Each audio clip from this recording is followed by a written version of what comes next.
Келесі екінші жаттығу. Яғни өрнектерді баған түрінде жазып, оларды есепте, тексеруді орында. Яғни балалар, мен сендерге түсінікті болу үшін мынау екі өрнектен бөліп, осы екі өрнектің астына баған түрінде шығарылған есептерді жазып қойдым. Яғни 189 көбейтілген 3 және 237 көбейтілген 4-ті мына қатардағы есепті мына қатарға, яғни осылай түсінікті болу үшін баған түрінде шығарып қойдым. Қазір балалар түсіндіретін боламын. Яғни мұқият тыңдап отырыңдар балалар. 189 көбейтілген 3. Яғни біз бұны баған түрінде балалар біз былай жазамыз, Сендерге апайларың үйретті ғой. Әрине балалар. Енді осыны қайтадан бір жазу тәсілін үйретіп кетейін. Яғни 189 көбейтілген 3. Яғни біз 3 бірлік болғандықтан біз бірліктің астына жазатын боламыз. Көбейтудің баған түрінде жазылуының ережесі осылай. Яғни 3 жазылды. 3 жазылғаннан кейін бізде көбейту міндетті түрде көрсетілу қажет. Міндетті түрде көрсетілу керек. Яғни 189 көбейтілген 3, мына сызық бізде тең деген мағынаны білдіреді. Яғни тең. Ал енді көбейтіп бастайық. Яғни біз 3-ті ең бірінші бірлікпен, одан кейін ондықпен, одан кейін жүздікпен көбейтеміз, балалар? Кешіріңдер, балалар. Яғни сол үшін біз 3-ті 9-мен көбейткенде біз көбейту кестесін жақсы білеміз деп ойлаймын, балалар. Яғни 3-ті 9-ға көбейткенде 27, яғни 27-нің 7-сі жазылады да, 2-сі ойда қалады. 3-ті көбейтеміз 8-ге, 24 болады. Ойдағы 2-ге қосатын болсақ 26 болады. 6-сы жазылады, 2-сі тағы ойда қалады.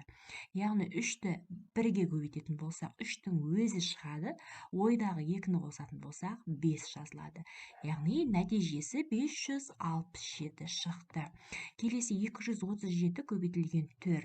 Дәл осылай баған түрінде жазу ережесін біз балалар жақсы үйреніп алдық. Мінекей 237 жазамыз. 237 көбейтілген 4. Яғни әдеттегідей 4, 7 деген бірліктің дәл астына жазылады.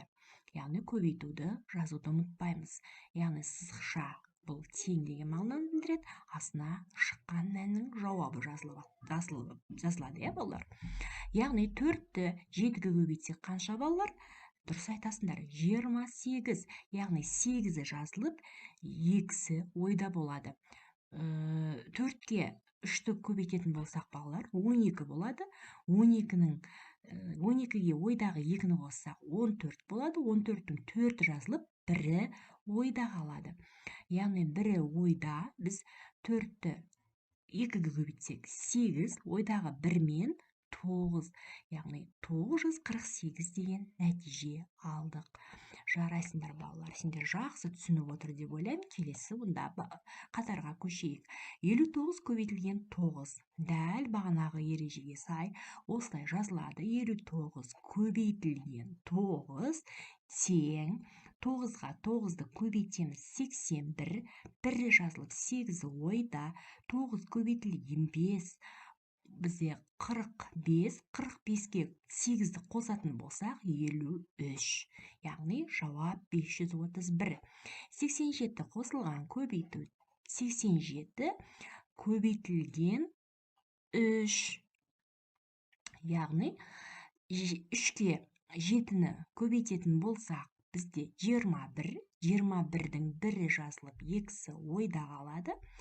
Яғни 8-ді 3-ке көбейтетін болсақ, 24, бағанағы 2 ойдағы қосылып, 26 болады. Жауап 261. Балалар, олай болса біз келесі қатарда 294 бөлінген 3, 525 бөлінген 3 деген өрнектерді баған түрінде бөліп көретін боламыз. 294 бөлінген 3, яғни баған түрінде бөлу мына ережеде жазылады.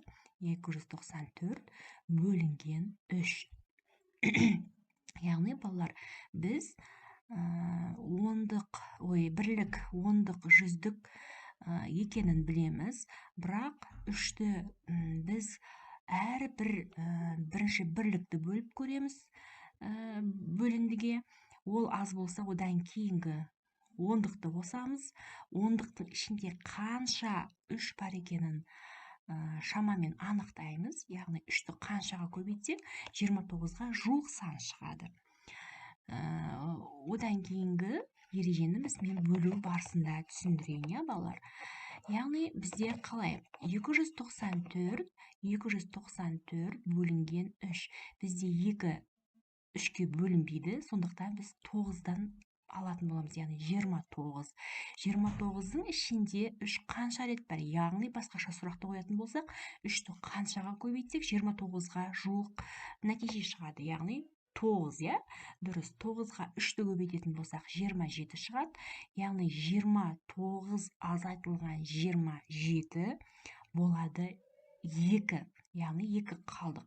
2 тағы да 3-ке бөлінбейтін болғандықтан біз жоғарыдағы бірлікті қасына түсіретін боламыз. Сонда 24 болды.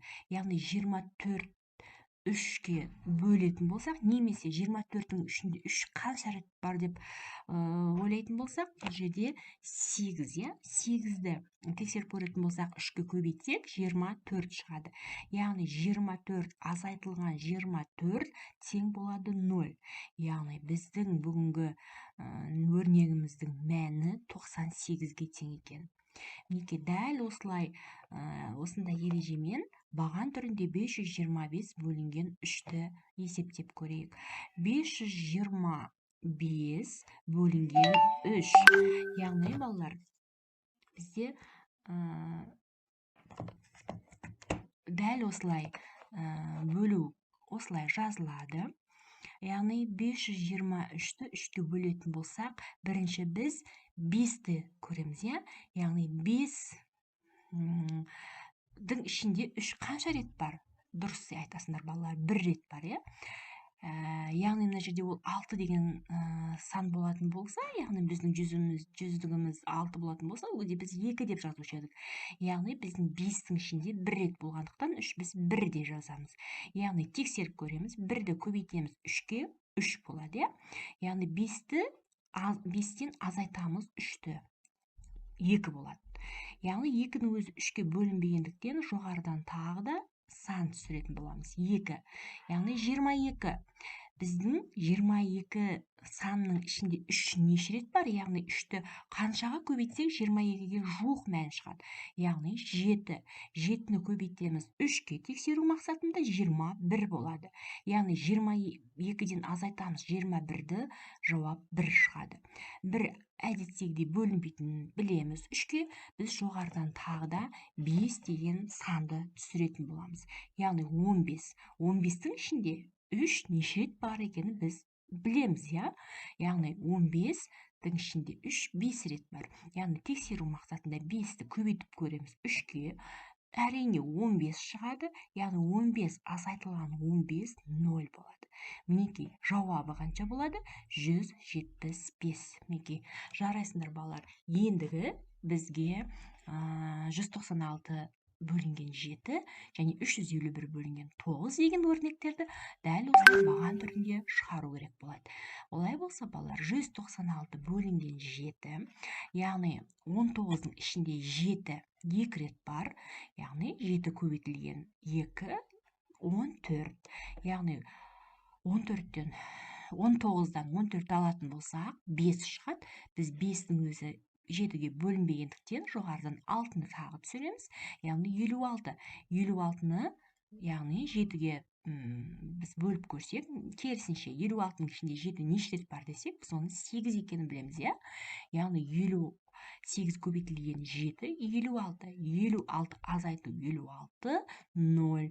Сонымен біздің бағанмен бөлу ережемізде білеміз, 0-ге тең болса, яғни қалдықсыз бөлінсе, сонымен аяқталады, яғни жауап нәтиже алынады. 28 болады. 351 бөлінген 9, яғни біз 35-тен аламыз.